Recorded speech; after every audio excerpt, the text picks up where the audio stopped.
This is Hubble telescope's famous photograph, Hubble Ultra Deep Field. There are nearly 10,000 galaxies, each containing as many as 100 billion planets in this image alone.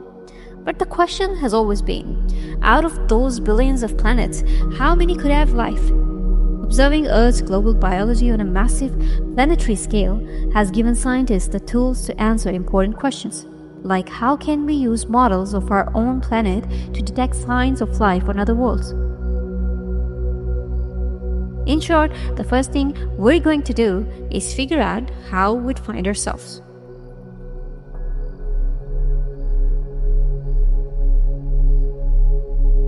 When I talk to people about this, about the search for life on all these planets we found around all these other stars, a very common response I get is this line from Contact. Well, if there isn't anything out there, it would be a horrible waste of space, which is a wonderful line. And especially was a wonderful line 20 years ago.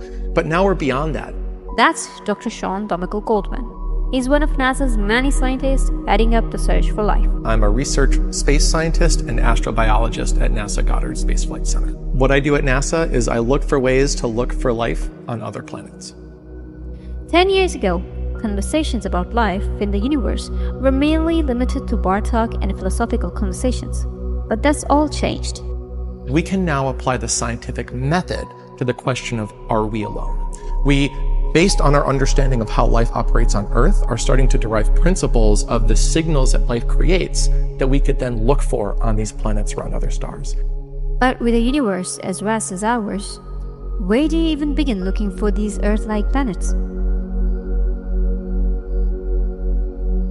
NASA scientists must take an extremely calculated approach when it comes to combing the universe for signs of life. By studying Earth's climate over its long history, we have a pretty good understanding of how climate operates on other rocky planets.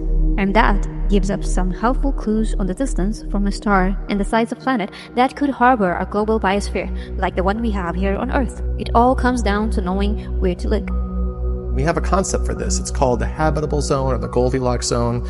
And the basic idea is you can't be too hot because otherwise you'll lose your oceans. They'll basically boil and steam away. You can't be too cold because then your oceans will freeze over. You want that big sort of global ocean reservoir at the surface, which happens when you're kind of in the middle and just right.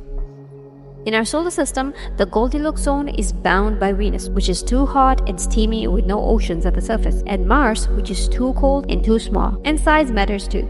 To give an example, the moon is technically just in right place.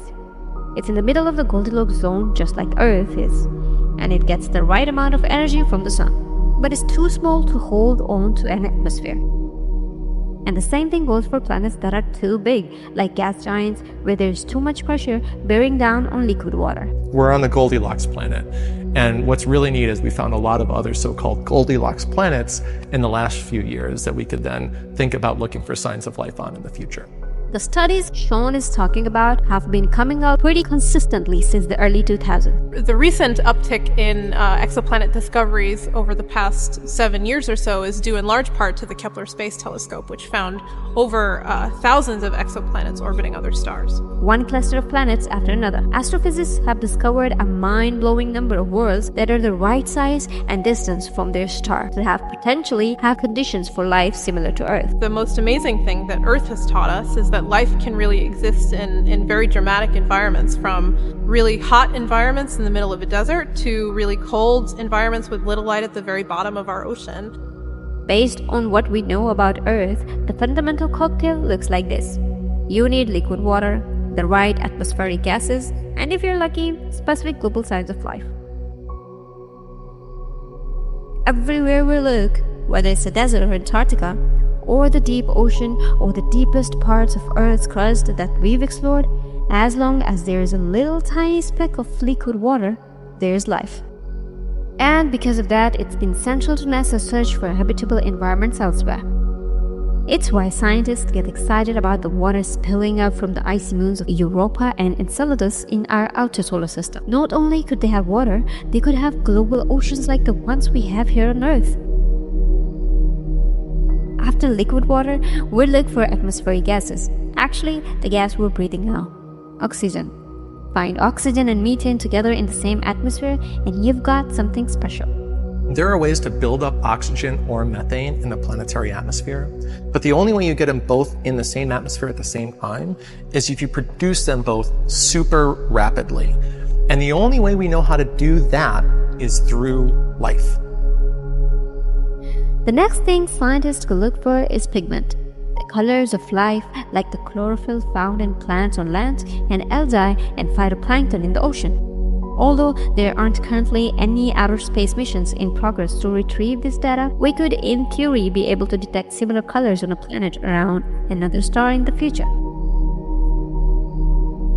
But maybe one of the coolest things about this whole enterprise is how quickly we're learning.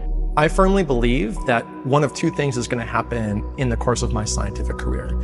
Either we're going to find evidence that we're not alone in the universe, or we'll have so exhaustively searched for it and not found anything that we'll know that the universe is a lonely place and that our place in it is more special because of that.